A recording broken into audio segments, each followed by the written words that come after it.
Hello friends, सादर प्रणाम। I am Vivek Joshi, founder Krishvi foundation and Iti Samadhan foundation.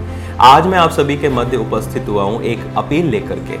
आज मैं उपस्थित हुआ हूँ आप लोगों के बीच में एक विचार लेकर के, जो कि हमारे नवयुग के लिए, हमारे भारत निर्माण के लिए उपयोगी है। मित्रों, हम सब देख रहे हैं कि किस प्रकार से आज हम अपने निजी स्वार्थों के चलते पर्यावरण को दूषित कर रहे हैं। आज किस प्रकार से हम अपने निजी स्वार्थों के चलते अपने संबंधों को दूषित कर रहे हैं। आज किस प्रकार से राजनीतिक इच्छाओं की, प्रबल इच्छाओं की पूर्ति के लिए हम एक दूसरे के साथ में खड़े नहीं हो पाते हैं। आज किस प्रकार से हम देश को लूटने खसोटने का काम कर रहे हैं। तो इन सभी विचारों के साथ में एक पर्यावरण को सुरक्षित करने का एक विचार हमारे मन में है।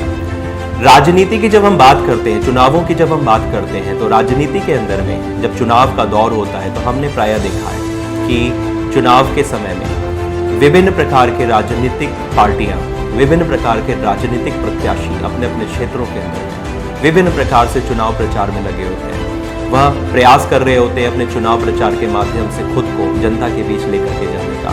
वह प्रयास कर रहे होते हैं अपने विजन्स को, अपनी विचारधारा को जनता के बीच में लेकर के जाने का।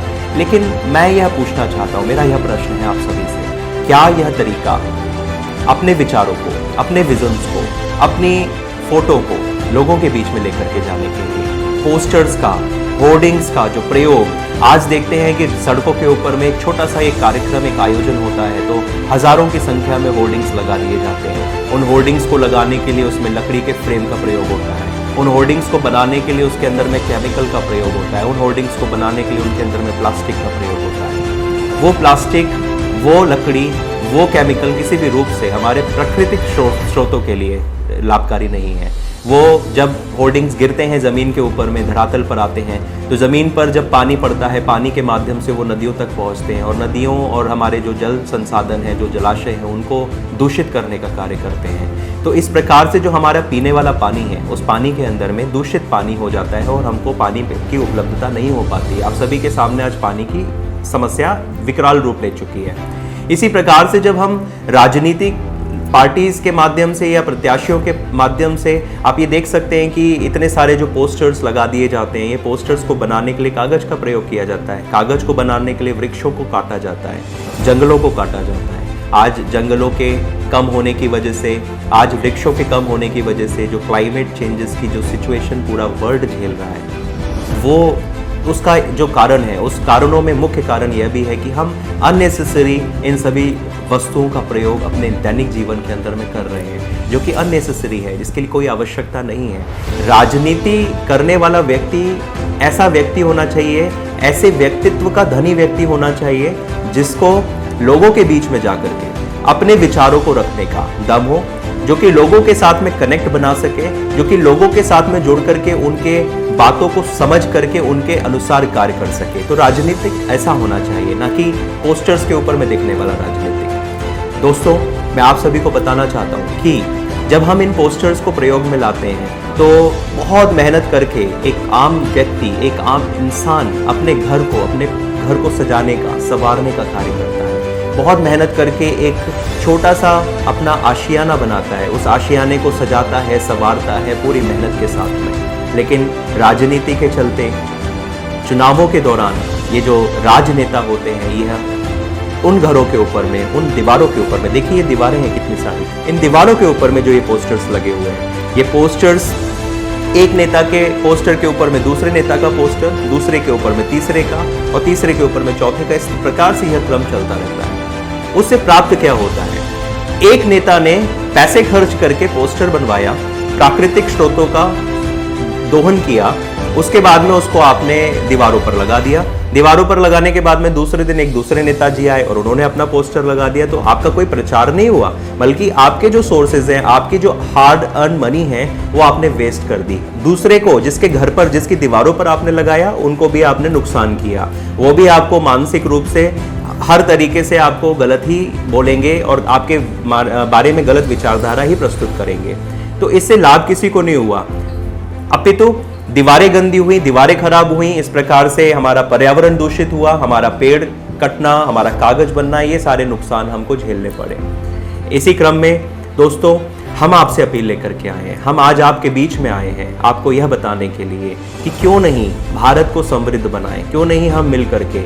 आज मैं यह अपील राष्ट्रीय हमारा जो इलेक्शन कमीशन है उसके मध्य रखना चाहता हूं, हमारे प्रधानमंत्री महोदय के बीच में रखना चाहता हूं, मैं हर उस जागरूक इंसान के मध्य अपनी इस बात को रखना चाहता हूं कि क्यों ना हम कुछ ऐसे चुनाव की प्रक्रियाओं को अपनाएं जिसके अंदर में हमारे जो प्राकृतिक संसाधन है उनको नुकसान ना हो, जो कि हमारे प्राकृतिक स्रोत है उनको नुकसान ना हो, आपका जो आर्थिक स्थिति है, व्यवस्था है, वो नुकसान ना हो, बल्कि वो किसी के लाभ के लिए, किसी के फायदे के लिए प्रयोग में लाई जाए। किसी गरीब को 2 वक्त का भोजन मिल पाए, किसी गरीब को 2 पहनने के लिए कपड़े मिल पाए, यदि किसी बच्चे की शिक्षा की व्यवस्था हम दुरुस्त कर सकते हैं तो वो करने का प्रयास करें, यदि किसी बेटी के सशक्तिकरण के लिए हम प्रयोग करें तो वो कारगर होता है, वो लाभप्रद होता है, ना कि बैनर, पोस्टर्स और होर्डिंग्स के ऊपर में पैसा लगाया हुआ। दोस्तों, इसी क्रम में कृष्वी फाउंडेशन की तरफ से हमने एक और शुरुआत करने का निर्णय लिया। हमारी पूरी टीम ने हमने यह निर्णय लिया कि क्यों ना प्लास्टिक वेस्ट को रिसाइकिल करके, क्यों ना प्लास्टिक वेस्ट के रिसाइकिल प्रोसेस में जाकर के हम उसका कुछ क्रिएटिव यूज में लेकर के आए, जिससे कि हमारा पर्यावरण भी बचे, रोजगार भी जनरेट हो और इस प्रकार से व्यवस्थाएं आगे बढ़े।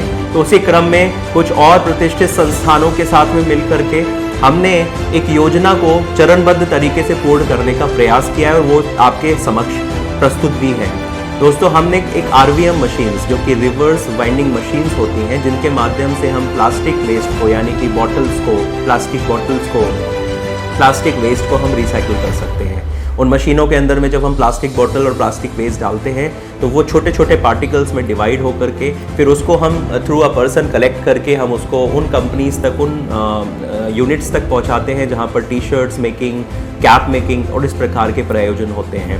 वहाँ से वो रिसाइकल प्रोसेस में जाते हैं। इस प्रकार से क्या होता है कि जो प्लास्टिक वेस्ट है, जो प्लास्टिक बॉटल है, वो किसी कूड़ा घर में जाता, कूड़ा घर से हमारे बड़े बड़े कूड़ों के पहाड़ बनते, तो वो एक रिसाइकल प्रोसेस में गए। तो इस प्रकार की मशीनों को भी लगाने का प्रयोजन हम आपके बीच में लेकर के आ रहे हैं और पूरे भारत के अंदर में इस प्रकार के प्रयोजनों का होना चाहिए। आज इस प्रायोजन के माध्यम से हम आप सभी के सामने यह विचार रख करके आप सभी से निवेदन करना चाहते हैं, मैं कहता हूं कि करबद्ध निवेदन करना चाहते हैं कि इस मुहिम के अंदर में हमारे साथ जुड़े, अपने मानसिक विचारों के साथ में जुड़े, राजनीतिक आकांक्षाओं की नकारात्मकता को साइड में करके पॉजिटिव मानसिकता के साथ में इस मुहिम के साथ में, इस प्रकल्प के साथ में जुड़े और कोशिश करें ऊपर तक अपनी बातों को पहुंचाने के लिए कि प्लास्टिक का प्रयोग, होर्डिंग, बैनर का प्रयोग और इस प्रकार से जितने भी पोस्टर्स और जितनी भी सामग्रियों का प्रयोग हम राजनीति के अंदर में वेस्ट राजनीति के लिए करते हैं, तो उनको पूरी तरीके से बैन किया जाए, उनको पूरी तरीके से समाप्त किया जाए। यदि पूरे लेवल पर, पूरे राष्ट्र के लेवल पर नहीं तो हम अपने इंडिविजुअल लेवल पर इसको जरूर करें। जितने भी नेता, राजनेता इस वीडियो को देख रहे हैं, मैं उनसे पर्सनल अपील लेकर के आपके समक्ष हूं कि आप इन प्रयोगों को खत्म करके डिजिटल माध्यम में आगे बढ़े या फिर लोगों के साथ में डायरेक्ट 1-to-1 संवाद करके अपने राजनीतिक जीवन को गति दें। तो मैं आप सभी से यही प्रार्थना लेकर के आज उपस्थित हुआ और आपसे आशा ही नहीं, आपसे आशीर्वाद का भी प्रार्थनी हूं कि आगे इसी प्रकार से हम इस तरीके के इनिशिएटिव्स को आपके बीच में लेकर के आते रहें। इस प्रकार का आशीर्वाद हमें, ऊर्जा हमें दीजिए, जिससे कि हम आपकी सेवा में तत्पर रहें। एक बार पुनः आप सभी को धन्यवाद। जय हिंद, जय Bharat. Thank you so much.